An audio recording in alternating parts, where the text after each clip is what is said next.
अमरावती वलगाव रस्त्यावर असलेल्या फरीद नगरामध्ये एकाजवळ ऑटोमॅटिक पिस्तूल असल्याच्या गुप्त माहितीवरून शहर गुन्हे शाखा पोलिसांनी रविवारी सापळा रचला।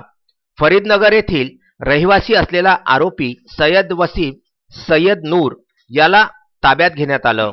त्याच्याजवळील देशी बनावटीची पिस्तूल अंदाजे किंमत 35,000 रुपये व जिवंत काडतूस 12 नग ज्याची किंमत 12,000 रुपये आणि त्याची गाडी क्रमांक MH27CH8140 क्रमांकाची दुचाकी ज्याची किंमत 70,000 रुपये आणि एक विवो मोबाईल ज्याची किंमत 15,000 रुपये आहे, असा एकूण 1,32,000 रुपयांचा मुद्देमाल पोलिसांनी जप्त केला।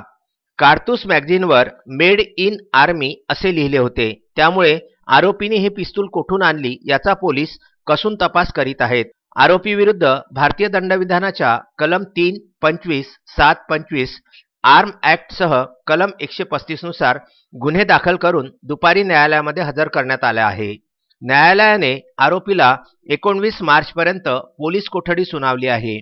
ही कार्यवाही पोलीस आयुक्त डॉक्टर आरती सिंह यांच्या मार्गदर्शनाखाली शहर गुन्हे शाखा पोलीस निरीक्षक कैलाश फुंडकर यांच्या मार्गदर्शनामध्ये पोलीस उपनिरीक्षक राजकिरण येवले, पोलीस कर्मचारी राजेश राठोड, निलेश जुनघरे, दीपक दुबे, गजानन येवले, सय्यद इम्रान यांनी केली आहे।